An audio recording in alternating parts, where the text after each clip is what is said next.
시청자 여러분 안녕하십니까? 11월 17일 굿모닝 NBA 시작합니다. 먼저 오늘의 주요 뉴스입니다. 에이펙 정상회의 일정을 소화하고 있는 윤석열 대통령이 기시다 일본 총리와 정상회담을 진행했습니다. 윤 대통령은 양국 정부 간 협의체가 100% 복원됐다며 더 긴밀히 소통하겠다고 밝혔습니다. 국민의힘이 경기 김포를 서울로 편입하는 특별법을 발의했습니다. 서울, 인천, 경기광역자치단체장들이 회동했는데 서울 편입에 대한 입장차만 확인했습니다. 정치적 결단을 놓고 신경전을 벌이던 국민의힘 김기현 대표와 인요한 혁신위원장이 오늘 비공개로 회동합니다. 민주당 내 비명계 의원 4명은 원칙과 상식이란 이름의 모임을 결성하고 당의 변화를 촉구했습니다. 어젯밤 대전에서 오토바이를 몰던 20대 남성이 25톤 택배 차량을 들이받아 중상을 입었습니다. 인천에서는 음주 차량이 시내버스를 추돌해 운전자가 병원으로 옮겨졌습니다. 이스라엘이 알시파 병원 내부에 있는 하마스의 지하 터널로 가는 입구 영상을 공개했습니다. 더불어 가자지구 북부 지역 장악에 이어 하마스 수뇌부가 은신한 것으로 알려진 남부 지역 공략에도 나섰습니다. 오늘 아침 기온은 다시 영하로 떨어지고 강한 바람에 체감 온도는 더 낮아지겠습니다. 오후에는 서울을 비롯한 전국 곳곳에 첫눈이 예보됐습니다. 국민의힘이 경기도 김포를 서울에 편입하는 특별법을 발의했습니다. 오는 2025년 시행이 목표인데 이번 21대 국회에서 처리하지 못하면 다음 22대 국회에서 다시 추진하겠다는 계획입니다. 이번 특별법으로 서울뿐 아니라 부산, 경남 등 메가시티를 더 확대할 것으로 보입니다. 오늘 첫 소식은 이병주 기자입니다. 국민의힘이 경기 김포시의 서울 편입을 언급한 지 17일 만에 관련 특별법을 발의했습니다. 조경태 뉴시티 특위위원장이 대표 발의한 법안엔 김기현 대표와 윤재욱 원내대표 등이 참여해 사실상 당론 추진이라는 설명입니다. 조 위원장은 서울시와 김포시 입장도 충분히 반영됐다며 야당의 협조를 구했습니다. 자꾸 야당에서 또 일부 정치인들이 쇼라고 이야기했잖아요. 그리고 총선용이라고 했지만은 국민의힘은 총선용이 아니다. 이것은 정말 그 대선 공약을 지키고 있다. 법이 통과되면 2025년부터 경기 김포시가 폐지되고 서울 김포구가 설치되는데 2026년 지방선거에서는 서울의 다른 자치구처럼 김포구청장을 뽑게 됩니다. 또 대입 농어촌 특별전형이나 김포시 내 읍면이 누리는 각종 세제 혜택은 오는 2030년까지 유지하도록 했습니다. 특위는 서울 인접도시와 부산, 경남 등 후속 특별법안으로 메가시티를 더 확대한다는 계획입니다. 예를 들면 부산, 경남이 유력하게 지금 통합을 좀 논의하기 시작했거든요. 그런 도시나 또는 또 기타 뭐 충청 쪽의 메가시티.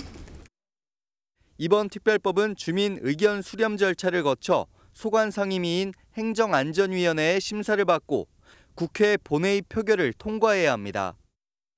국민의힘은 총선 전 처리가 불발될 경우 다음 22대 국회에서 법안을 다시 발의한다는 계획입니다. MBN 뉴스 이병주입니다. 김포시의 서울 편입 문제를 놓고 당사자들인 오세훈 서울시장과 김동연 경기도지사, 유정복 인천시장이 처음으로 만나 머리를 맞댔습니다.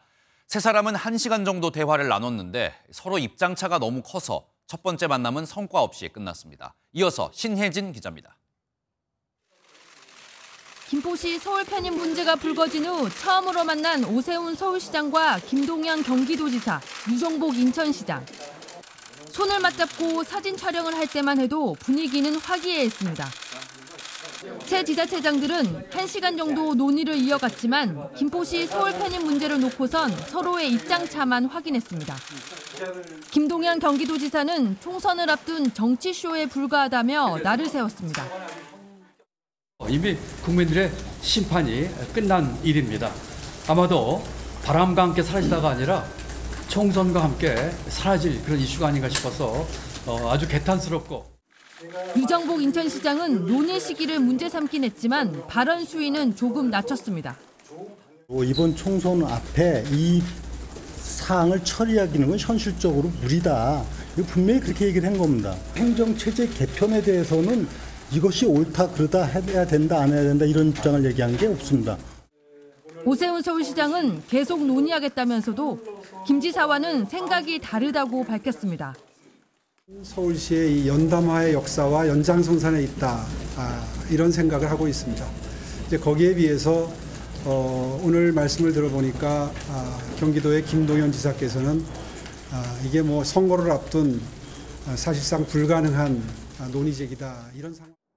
새 지자체장은 수도권 매립지와 아라뱃길 관광 활성화 등에 대해선 상당히 의견을 모았다고 밝혔습니다. 특히 월 6만 5천 원의 버스와 지하철 등을 제한 없이 타는 서울시의 기후동행카드 사업은 인천시가 참여하는 방향으로 진전을 이뤘습니다. MB 뉴스 신혜진입니다. 한편 에이펙 정상회의에 참석 중인 윤석열 대통령은 기시다 일본 총리와 정상회담을 가졌습니다. 지난 9월 이후 2달 만에 한일 정상회담이 다시 개최됐는데 윤 대통령은 양국 간 협의체가 100% 복원됐다며 더 긴밀히 소통하겠다고 밝혔습니다. 미국 샌프란시스코에서 원중희 기자입니다. 윤석열 대통령이 기시다 총리와 마주 앉았습니다. 지난 9월 뉴델리 회담 이후 2달 만이자 올해 들어 7번째 한일 정상회담입니다. 윤 대통령은 현재의 한일 관계의 흐름을 긍정적으로 평가하며 더 긴밀히 소통하겠다고 밝혔습니다. 올해 정상을 비롯한 각계 각급에서 교류가 활성화되고 정부 간 협의체가 복원돼서 양국 간 협력이 심화되고 있습니다. 様々な分野で日韓の協力を動かしてきました。この歩みをさらに前に進めたいと思っています。윤 대통령은 3월 도쿄에서 열린 12년 만의 한일 정상회담에서 안보, 외교, 경제 등 폭넓은 분야에서 관계 개선에 합의했던 양국 정부 간 협의체가 이제 100% 복원됐다고 평가했습니다. 기시다 총리는 현지 교통 사정으로 예정된 시간보다 20분가량 늦게 회담장에 도착했는데 기다리게 해 죄송하다고 사과하자 윤 대통령은 괜찮다고 답하기도 했습니다. 이와 함께 시진핑 중국 국가주석과의 한중 정상회담 성사 여부도 관심인데 아직 가능성은 열려있는 것으로 보입니다. 윤 대통령은 내일 스탠퍼드대에서 기시다 총리와 다시 만나 첨단 기술 협력을 주제로 좌담회도 함께합니다. 샌프란시스코에서 MBN 뉴스 원중입니다. 한편 어제 전 세계에 관심이 집중됐던 이 미국과 중국의 정상회담을 두고 양국의 반응이 엇갈리고 있습니다.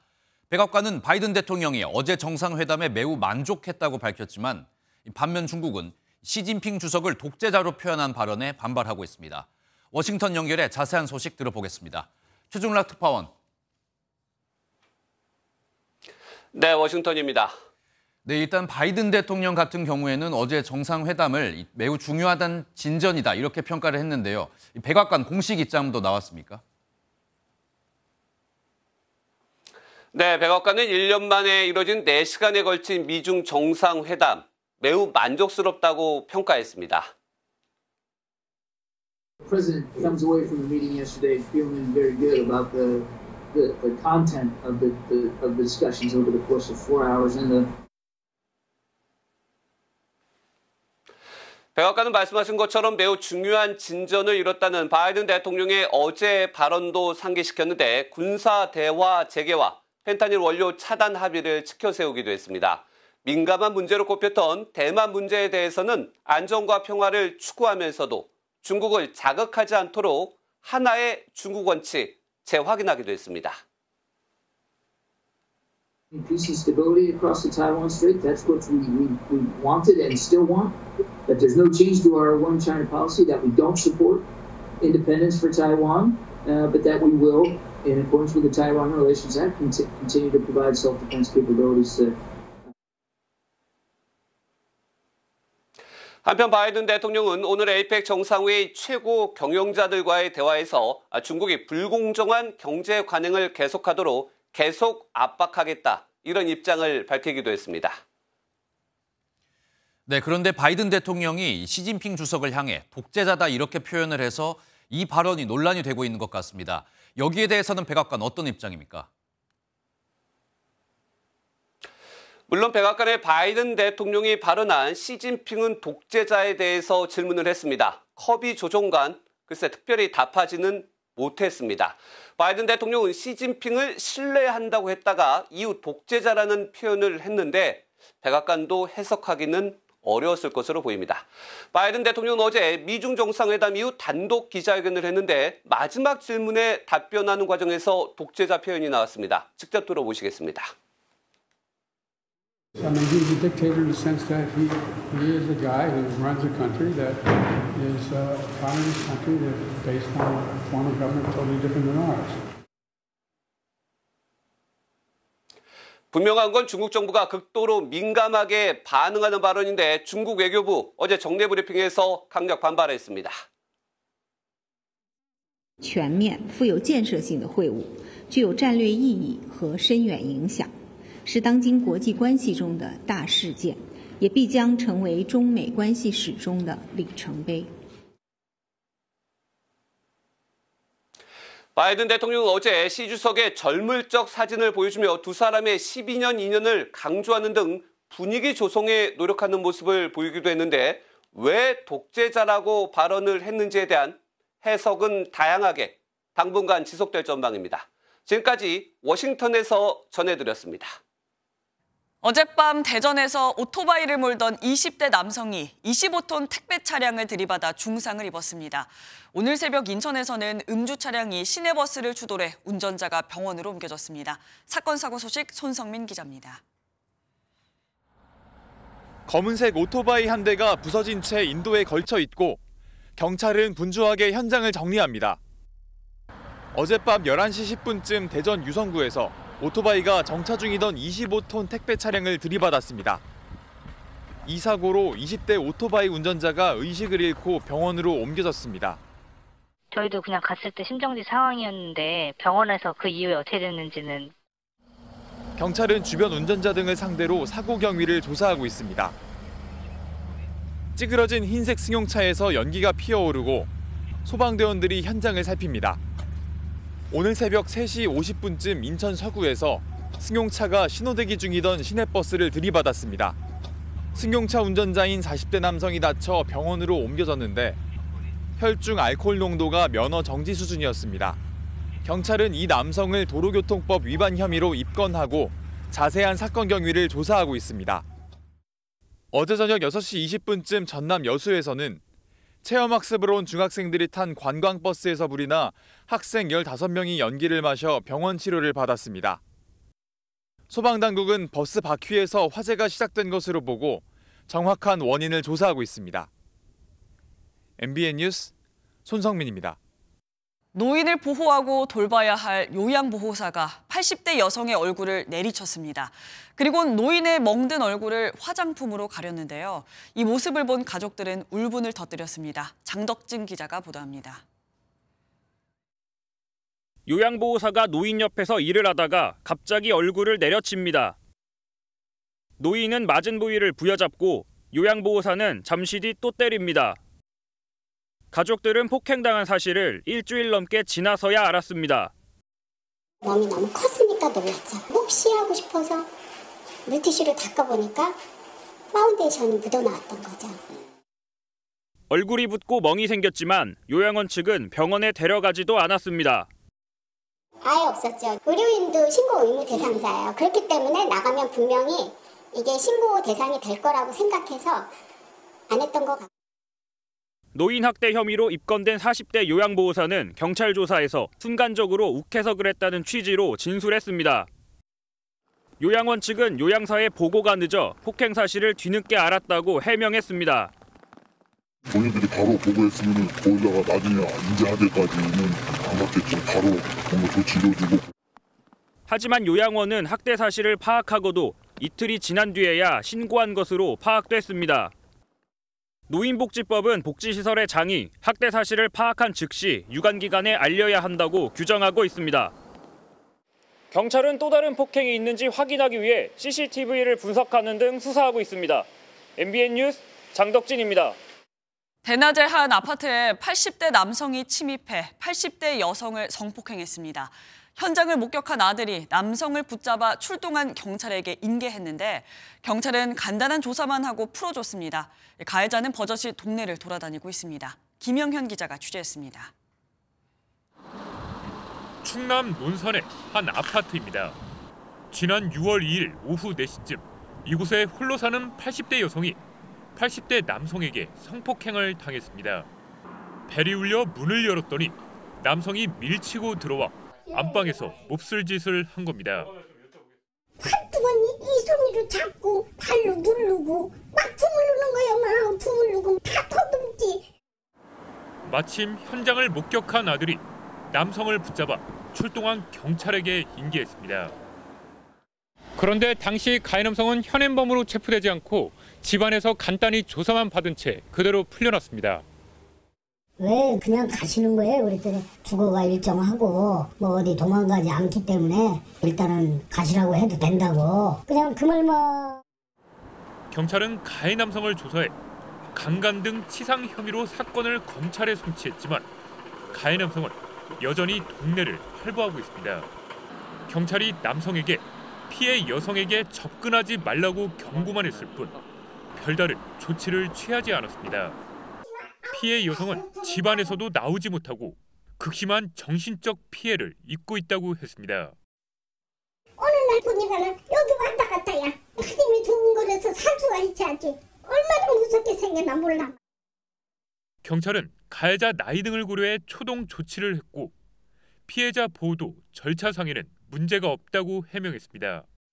피해 여성과 가족들은 가해 남성에 대한 검찰의 처분만을 기다리며 힘겨운 하루를 보내고 있습니다.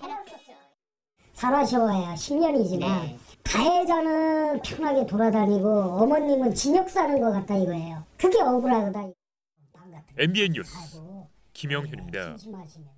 자신의 SNS에 북한을 찬양하고 선전선동하는 사진과 영상을 올린 탈북민 여성이 경찰에 붙잡혔습니다. 경찰은 이 여성의 집을 16시간 동안 압수수색해 전자기기와 서적 등을 압수했는데 MBN 취재 결과 이 여성은 경찰 수사 후에도 또다시 북한 찬양 영상을 올린 것으로 확인됐습니다. 이시열 기자가 보도합니다. 닭싸움을 하는 북한 어린이들의 모습이 걸려있는 한 SNS 계정. 스크롤을 내려보니 자랑스러운 내 고향 소식이라는 말과 함께 북한 사진과 영상들이 올라와 있습니다.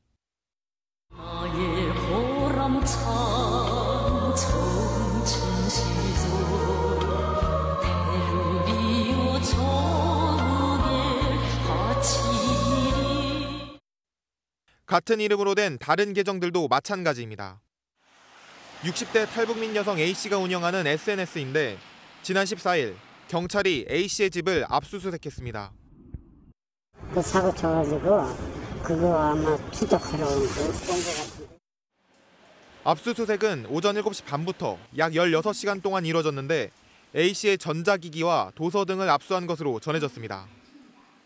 경찰은 여성에게 국가보안법 제7조 위반, 북한을 찬양하고 고무한 혐의를 적용했습니다. 서울경찰청 안보수사대는 여성을 소환해 조사하는 한편 압수한 자료들에 대해 포렌식을 의뢰했습니다. 앞서 경찰은 지난달 17일에도 같은 혐의를 받는 60대 탈북민 남성 B씨의 주거지도 압수수색해 불구속 조사 중입니다. 올해 9월까지 국가보안법 위반 혐의로 입건된 사람은 총 40명.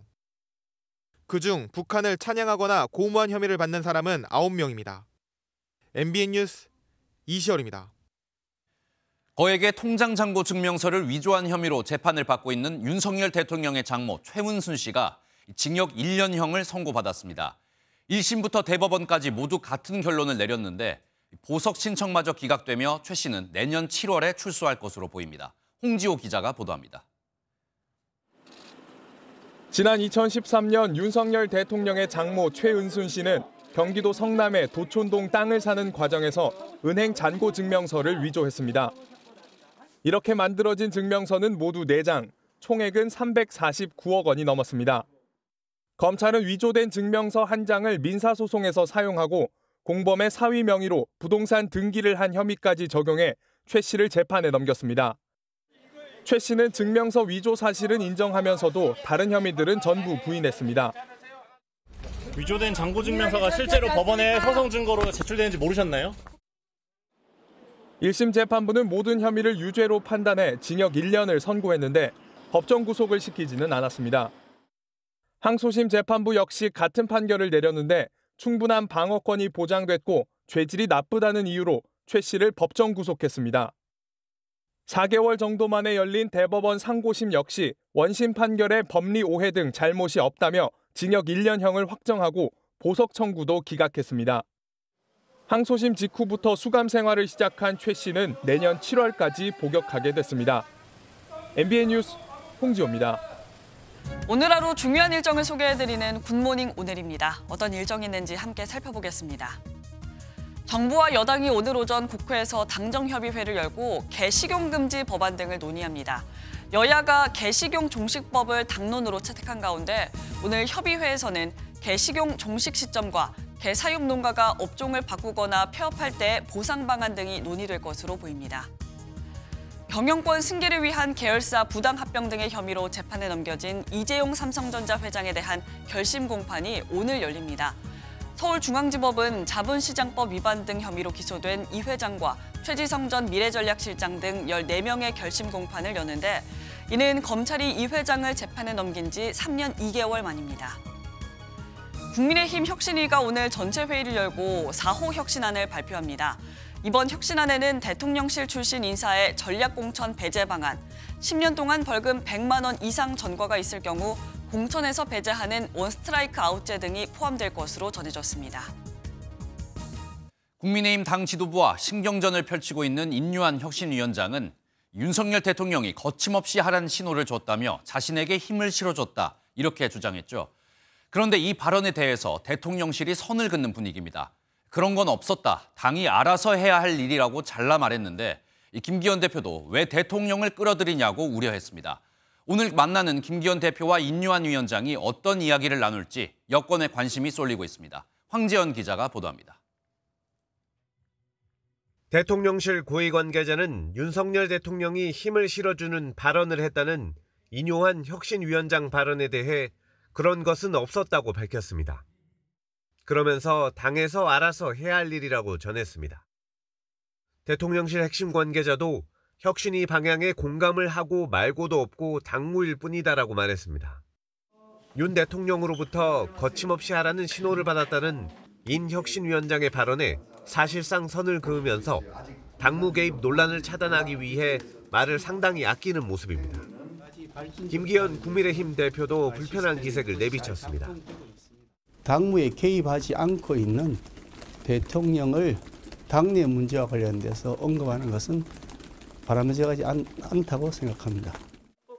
그러면서 김 대표는 당 지도부가 공식기구와 당내 구성원들과 잘 협의해서 당내 문제를 해결하고 총선 준비를 하는 시스템이 잘 작동하고 있다고 지적했습니다. 이에 대한 인 위원장의 답변은 없는 가운데 여당 지도부와 혁신위 간 균열이 생기는 것 아니냐는 우려가 나옵니다. 김 대표와 인 위원장은 오늘 오전 국민의힘 당사에서 비공개로 면담하며 타협점을 모색할 예정입니다. MBN 뉴스 황재현입니다. 더불어민주당 비명계 의원들이 당내 민주주의를 회복하겠다며 결국 독자 행보에 나섰습니다. 그동안 각자 당에 쓴소리를 했다면 앞으로는 모임을 만들어 한 목소리를 내겠다는 건데요. 민주당은 이재명 대표의 당이 아니다, 팬덤 정치를 청산하라고 목소리를 높였고 다음 달까지 시한을 정하며 당의 변화와 대응을 압박했습니다. 이혁근 기자입니다. 이재명 대표와 대립각을 세우던 민주당 김종민, 이원욱, 윤영찬, 조응천 의원이 기자회견장에 나란히 섰습니다. 당의 혁신이 절실하다며 원칙과 상식이라는 모임을 만들고 첫 집단 행동에 나선 겁니다. 민주당은 이재명 당도, 강성 지지층의 당도 아닙니다. 획일적 전체주의적 목소리로는 국민의 민주당으로 갈 수 없습니다. 의원들은 도덕성과 당내 민주주의, 비전 정치 회복을 촉구하며 한 달이라는 시한을 제시했습니다. 내년 1월 본격 선거운동에 돌입하는 만큼 다음 달까지 방안을 마련하지 않으면 어떤 결단을 내리겠다는 겁니다.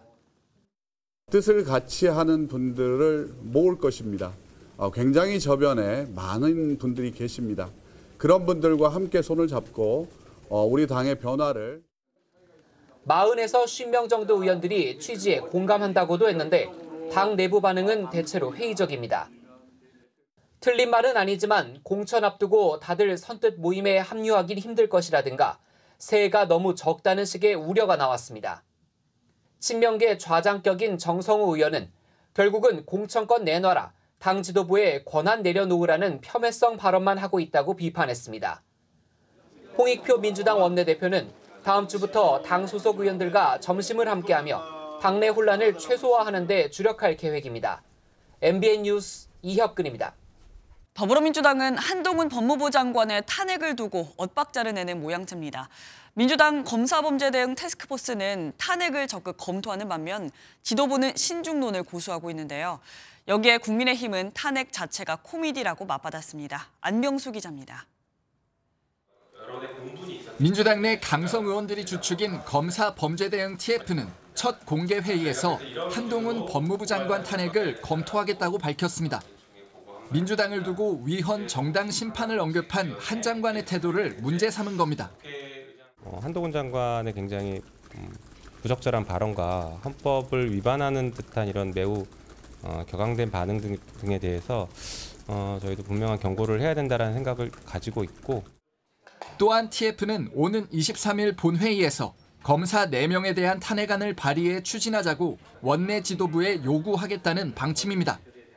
다만 당 지도부는 여론의 역풍을 우려한 듯 말을 아꼈습니다. TF에서 그렇게 논의가 돼서 올라온 거를 저희 이제 원내에게도 보고를 하겠지만 또 의총에서도 저희 의원님들과 함께 논의가 좀 이루어져야 되는.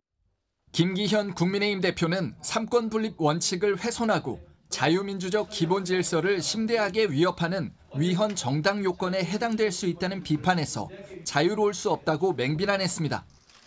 범죄 혐의가 가득한 집단의 검사 탄핵은 그 자체가 코미디입니다. 강도가 수사하는 검사를 파면시키겠다면 이건 비정상의 극치입니다. 탄핵 소추안 철회의 국회법 위반 논란과 관련해서 김진표 국회의장은 위반이 아니라는 입장을 헌재에 전달한 것으로 알려졌습니다. MBN 뉴스 안병수입니다. 어제 치러진 대입 수능 시험은 초고난이도 문제, 소위 킬러 문항이 빠지고 치러진 첫 번째 수능이었습니다.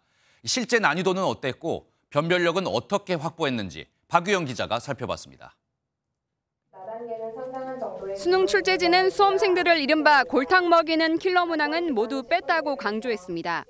너무 전문적인 지식이 담긴 지문을 사용한다거나 또는 너무 많은 변수들을 넣어서 학생들이 과도하게 문제풀이의 시간을 많이 쓰게 한다거나 킬러 문항은 출제하지 않았다 이렇게.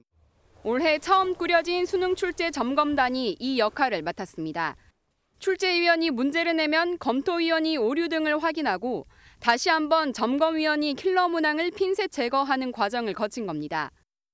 문제지를 본 EBS 현장 교사단과 입시업계 모두 킬러 문항은 없다고 봤습니다. 예컨대 고난도 문항으로 꼽힌 국어 영역 10번은 이상치와 결측치 같은 과학기술 용어가 등장했지만 개념을 충분히 풀어줘 이해를 도운 대신 매력적인 선지를 두어서 변별력을 확보했다는 게 교사단 설명입니다. 화제가 낯설 수 있습니다. 그렇지만 그 낯선 개념을 충분히 아이들이 이해할 수 있는 수준으로 개념을 설명해주고 있습니다. 다만 지난해 수능이나 올해 9월 모의평가와 비교했을 때 국어와 수학, 영어 모두 다소 어려웠다는 평가가 나옵니다. 좀 힘들었던 게 개인적으로 국어가 시험 난이도는 전체적으로 조금 어려웠던 것 같아요. 국어가 조금 어려웠던 것 같고. 금년도에는 국어, 수학 모두 변별력이 높아졌고 또 재수생들이 최다인 했기 때문에 재학생들은 수시에 합격하지 못하면 정시에서 좀 어려움을 겪을 수도 있는 상황이다.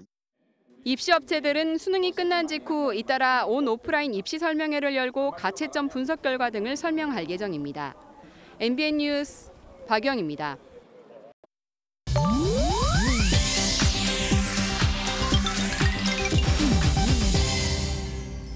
인터넷에서 화제가 되고 있는 소식들을 모아 전해드리는 인터넷 와글와글입니다. 서울 도심 백화점 전광판에 난데없이 성범죄 암시글이 게시되는 사건이 벌어졌습니다. 어제 경찰에 따르면 지난 14일 오후 10시쯤 서울 중구 한 백화점 외벽 크리스마스 장식이 설치된 전광판에 갑자기 한국 여성을 성폭행하겠다는 문구가 올라왔고 영어로 된 같은 의미의 문구도 노출됐습니다. 해당 전광판은 백화점 측이 연말을 맞아 시민들의 메시지를 띄워주는 이벤트 행사였는데요. 비속어 등을 필터링하는 시스템이 있었지만 이 문제의 단어는 걸러지지 않았다고요. 백화점 측은 해당 메시지를 입력한 시민을 경찰에 고소할 예정이라고 전했는데요. 메시지를 본 수많은 시민들 큰 충격을 받았을 것 같습니다.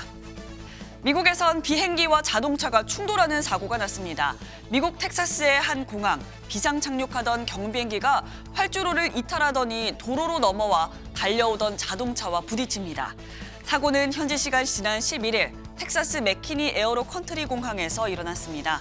영상을 촬영한 목격자에 따르면 비행기가 활주로에 정지하기에는 너무 빠른 속도였고 비행기 타이어에서 연기가 날 정도였다고요. 현재 비행기 기체 고장 여부 등 사고 원인을 조사 중이라고 하는데요.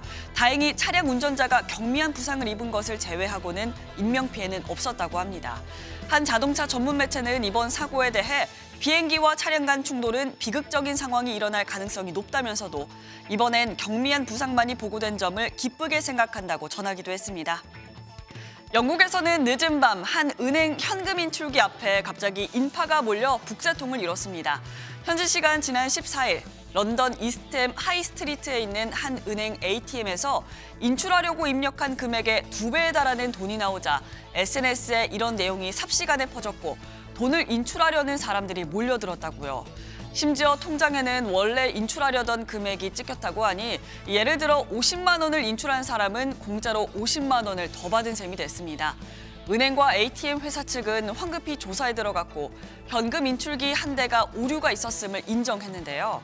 다만 현금을 더 많이 받아간 이들에게 어떤 조치를 할 건지 또 피해 금액은 얼마인지 등에 대해서는 말을 아꼈다고 하네요. 지금까지 인터넷 와글와글이었습니다. 오는 2055년이면 우리나라 국민연금은 바닥이 드러납니다. 모두가 국민연금 개혁이 필요하다는 해결책은 알고 있지만 진행은 느리기만 한데요. 어제 국회에서 두 가지 개혁안이 나왔습니다. 돈을 더 내고 더 받거나 돈을 더 내고 지금처럼만 받는 두 가지 방안입니다. 구체적인 숫자는 일단 나중에 논의하자는 입장인데 해당 부처는 신중한 입장을 보였습니다. 유호정 기자입니다. 민간자문위가 제시한 첫 번째 안은 보험료율을 4%포인트 높이는 대신 소득 대체율도 7.5%포인트 올리는 더 내고 더 받는 안입니다. 이 경우 연금 고갈 시점을 7년 늦출 수 있습니다. 두 번째 안은 보험료율은 6%포인트 높이고 소득 대체율은 2.5%포인트 낮추는 더 내고 덜 받는 안인데 고갈 시점은 16년 연장됩니다. 어느 쪽이든 돈을 더 내는 게 시급하다는 건데 월소득 300만 원 직장인 기준 보험료가 현행 27만 원에서 최대 18만 원 늘어납니다. 구조개혁 중요한데 구조개혁까지 한꺼번에 처리하기에는 너무나 많은 쟁점들이 있기 때문에 시급한 모수개혁부터 우선순위를 두는 것이. 하지만 정부 안에는 얼마나 내고 얼마를 받는지 구체적 숫자가 빠졌습니다. 구조개혁에 해당되는 그 기초연금과 국민연금이 노후소득에 있어서 굉장히 중요한 소득원이기 때문에 이것을 어느 하나를 먼저 논의할 게 아니라 같이 봐야. 숫자보다 구조개혁이 중요하다는 건데 여야 입장은 엇갈렸습니다. 구조개혁의 큰 틀이 정해져야 거기에서 모수개혁을 어떻게 할지가 결정하는 게 인과관계에 옳고. 실제로 정부가 보여준 의지의 결과물은 없다는 거죠. 그래서 자꾸 맹탕이라는 비판이. 정치권이 총선을 앞두고 돈을 더 걷는 방향의 개혁안에 드라이브를 걸 수 있을지 주목됩니다. MBN 뉴스 유호정입니다. 최근 윤석열 대통령은 불법적인 주식 공매도를 없앨 근본적인 방안이 나올 때까지 공매도를 금지하겠다고 밝혔습니다. 대통령 발언 이후 당정이 신속하게 공매도와 관련한 후속 조치를 내놨습니다. 박은채 기자입니다. 공매를 개선하는 핵심은 기관과 개인의 공매도 주식 상환 기간과 일부 담보 비율을 통일하는 겁니다. 기울어진 운동장을 근본적으로 해소하기로 하였습니다. 투자자 신뢰를 회복하고 우리 자본시장이 도약하는 중요한 계기가 될 것을 기대합니다. 기관은 주로 다른 기관 등에서 주식을 빌리는 대차 거래로, 개인은 증권사에서 주식을 빌리는 대주 거래로 공매도를 하는데 기존에 기간 제약이 없었던 대차 거래의 주식 상환 기간을 대주 거래와 같이 90일로 제한하고 연장할 수 있도록 했습니다. 또 개인은 빌린 주식의 120%를 담보로 제공해야 하는데 앞으로는 기관 투자자와 같은 105%를 적용받습니다. 기관들의 무차입 공매도를 막기 위해 기관 투자자들이 빌린 물량을 초과해 공매도 주문을 할 수 없도록 전산 시스템을 구축해야 하는 방안도 추진됩니다. 정부는 내년 6월 말까지 제도 개선이 충분치 않으면 공매도 금지 조치를 연장할 수 있다고 밝혔습니다. 다만 공매도 시장 축소로 외국인 투자자들이 빠져나가 해외 자본 유입이 줄어들 것이란 우려는 계속해서 제기되고 있습니다. MBN 뉴스 박은채입니다. 이스라엘이 가자지구 최대 병원 내에 하마스 본부가 있다고 발표한 데에 대해 하마스는 날조라고 반박했습니다. 이에 이스라엘은 다시 병원 내에서 지하터널 입구를 발견했다며 영상을 공개했습니다. 장동건 기자입니다. 구멍 입구에 철근이 얽혀 있고 안쪽에는 콘크리트 구조물이 보입니다.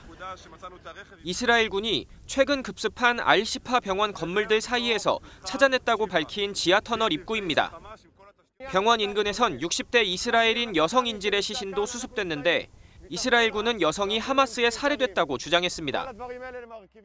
앞서 하마스는 병원에 작전본부가 있다는 주장을 부인하며 증거 날조라고 반박한 바 있어 결정적인 증거로 이어질 수 있을지 주목됩니다. All those weapons were not in Shifa.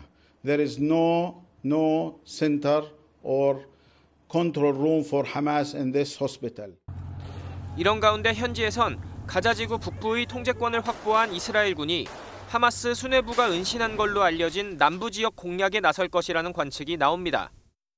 이미 가자지구 남부 칸 유니스 동쪽 4개 소도시에는 민간인 대피 경고가 담긴 전단이 뿌려졌습니다. ביממה האחרונה השלמנו את הכיבוש והטיהור של כל החלק המערבי של העיר עזה. השלב הבא החל. 한편 사흘간 휴전을 대가로 하마스에 납치된 인질 50명을 석방하는 협상안의 타결 여부는 이스라엘의 동의를 남겨둔 것으로 전해졌습니다. MBN 뉴스 장동건입니다.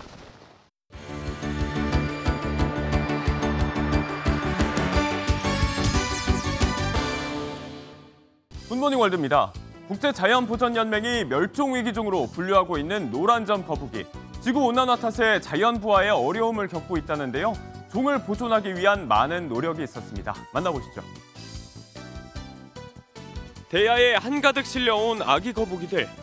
수조에서 쏟아져 나오더니 누가 알려주지 않는데도 일제히 강변으로 달리기 시작합니다. 페루 북동부 로레토, 새끼 노란점 거북 방생이 진행된 현장입니다. 페루 파카야사메리아 국립생태보호구역에서는 지난 20년간 멸종위기종인 노란점 거북이들을 보호해 왔는데요. 거북이들을 다시 아마존으로 돌려보내는 프로젝트가 시작된 건 2019년. 올해 벌써 3,200마리의 거북이를 방생했답니다. 페루 지방정부와 민간기업 간의 노력이 결실을 맺는 현장. 건강한 모습으로 아마존의 품을 마음껏 누비길 바랍니다. 스위스 한 대학 연구진이 만들어낸 손이 화제입니다. 부드럽고 탄력적이며 강한 재료를 동시에 연성할 수 있는 새로운 3D 프린팅 기술. 이제 관절과 인대까지 구현하기에 이르렀다고 하네요. 천천히 움직이는 로봇 손의 인대와 힘줄, 뼈대가 선명합니다. 펜이며 몰병 등을 움켜줄 때마다 붉어지는 근육의 움직임이 그럴듯하죠. 스위스 취리 연방공대 연구진이 3D 프린팅 기술로 만들어낸 로봇 손입니다. MRI 데이터를 활용해 사람 손을 가히 그대로 본뜬 건데요. 구부러졌다가 천천히 경화되는 플라스틱으로 인대와 근육의 탄성까지도 구현해냈습니다. 로봇 공학뿐 아니라 의료계에도 보탬이 될 수 있도록 연구를 확장해 나갈 계획이라는데요. 나날이 빨라지는 기술의 발전, 사람 손을 완전히 대체할 수 있는 그날이 올까요? 이제 본격적인 추위가 시작됐습니다. 올해도 바빠서 단풍이며 은행 구경도 못했다는 분들 계실 텐데요. 늦가을 정취를 만끽할 수 있는 풍경 준비했습니다. 500년 된 중국의 은행나무 구경해 보시죠. 황금빛 자태를 은은하게 뽐내는 은행나무. 고풍스런 사찰의 풍경과 어우러져 고즈넉한 정취가 가득한데요. 한 폭의 그림처럼 우아하게 잎을 흩날리는 암수 두 그루의 은행나무. 무려 500년 수령을 자랑합니다. 이곳은 가을 단풍으로 유명한 중국 산시성 타이위안의 한 사찰인데요. 단풍 절정기를 맞아 수많은 관광객들이 이곳을 찾았습니다. 사람들의 발길은 어김없이 이 절의 명물인 은행나무 앞에 멈춰서고 마는데요. 늦가을을 만끽할 수 있는 중국의 대표적 단풍 맛집. 잠시 영상으로 남아 즐기셨길 바랍니다. 굿모닝 월드였습니다. 최근 치솟는 먹거리 물가에 정부가 고강도 압박에 나서자 가격 인상의 부담을 느끼는 기업들이 이젠 각종 꼼수를 쓰고 있습니다. 더 값싼 재료로 바꾸고 제품의 양도 줄이고 있습니다. 김종민 기자의 보도입니다. 지난달 소비자 물가 상승률은 3.8%로 석 달 연속 3%대를 기록했습니다. 체감이 큰 먹거리 물가는 더 심각합니다. 2년 사이 과자 가격은 12.7%, 아이스크림과 빵은 20% 넘게 올랐습니다. 저도 지금 가격표 보고 지금 이제 뭐 좀 몇 가지 사려고 왔는데 뭐 너무 올라가지고 진짜 무섭죠 뭐. 정부가 28개 품목의 가격을 수시로 점검하는 등 가격 인상에 대한 압박이 심해지자 기업들은 각종 꼼수로 대응하고 있습니다. 최근 제품의 용량을 줄이는 게 문제가 되자 이젠 값싼 재료를 써서 비용을 줄이는 이른바 스킨플레이션이 등장했습니다. 한 음료업체는 오렌지 주스의 과즙 함량을 낮췄고 치킨 업체는 튀김용 기름을 좀 더 저렴한 걸로 바꿨습니다. 당장은 뭐 안 올리더라도 또 나중에 올리게 되는 문제가 발생이 돼서 물가 문제는 참 어려운 부분이다. 정부는 꼼수 가격 인상에 대해 중량이나 성분 표시 등이 정확하지 않으면 현행 법규에 따라 엄정하게 제재하겠다고 밝혔습니다. MBN 뉴스 김종민입니다. 수능이 끝난 수험생들을 위로하는 할인 행사는 올해도 이어집니다. 오른 물가 때문에 생각만큼 저렴하게 느껴지진 않겠지만 그래도 고생한 수험생들이 누릴 수 있는 특권인데요. 29년 만에 한국 시리즈 우승을 기념해서 LG그룹도 29% 할인 행사에 나선다고 밝혔습니다. 한범수 기자입니다. 서울 용산구에 있는 멀티플렉스 영화관. 다음 주까지 영화 관람 가격이 절반 수준으로 낮아집니다. 수능 수험생은 물론 성인도 대상입니다. 수능 종료를 맞아 침체에 빠진 극장으로 관객을 다시 불러 모으려는 전략입니다. 수험생뿐만 아니라 함께 마음을 졸이며 응원한 많은 분들이 해방의 즐거움을 누리고 영화에 대한 관심을 높이면서 영화관에 활기를 불어넣기 위해 의류나 신발 매장들도 모처럼 해방된 수험생을 대상으로 할인 행사로 마케팅에 나섰습니다.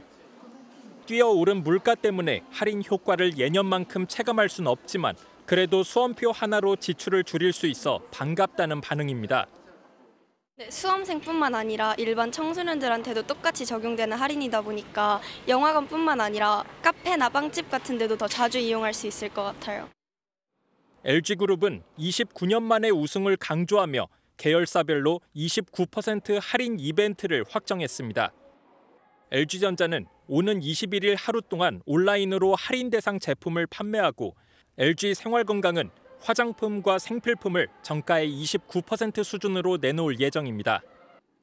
현재 진행 중인 코리아 세일 페스타와 함께 11월은 소비자에게 할인 행사가 풍성한 달로 자리매김할 전망입니다. MBN 뉴스 한범수입니다.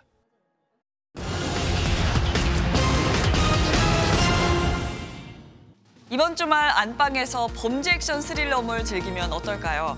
영화 독전의 두 번째 이야기가 스크린에서 넷플릭스로 옮겨 찾아왔습니다.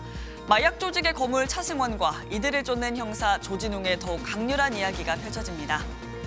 웹툰 원작의 비질란테도 디즈니 플러스에서 공개되고 있죠. 낮에는 경찰대 학생, 밤에는 범죄자들을 직접 심판하는 다크 히어로 남주혁의 이야기가 신선한 긴장감을 선사합니다. 이순신의 꿈을 그린 창작 가무극 순신이 찾아왔습니다. 판소리와 무용, 뮤지컬이 결합된 이른바 총체극 작품 순신은 난중일기에 기록된 40여 개의 꿈 이야기를 토대로 인간 이순신의 모습을 보여줍니다. 소리꾼 이자람이 한산과 명량, 노량해전 장면을 판소리로 풀어내 감동을 더합니다. 미국과 일본 여성 작가들의 현대미술 세계가 서울에서 펼쳐집니다. 방탄소년단 RM이 사랑하는 작가 로니 혼의 개인전에서는 맑고 투명한 수채화 연작 15점을 만나볼 수 있고요. 60년대생 무라세 큐코부터 90년대생 가와구치 리카코까지 일본 여성 작가 7인의 그룹전에서는 신체와 감정, 젠더를 주제로 한 작품 100여 점을 선보입니다. 지금까지 굿모닝 문화 소식 전해드렸습니다. 클린스만 감독이 이끄는 한국 축구대표팀이 서울 월드컵 경기장에서 열린 2026년 북중미 월드컵 아시아 2차 예선에서 싱가포르를 5대0으로 대파했습니다. 전반 44분 조규성의 골을 시작으로 후반전엔 황희찬과 손흥민, 황의조, 이강인까지 유럽파들의 골 행진이 더해져 월드컵 본선을 향한 첫 발을 순조롭게 시작했습니다. 오늘은 어제보다 더 따뜻하게 입고 나오셔야겠습니다.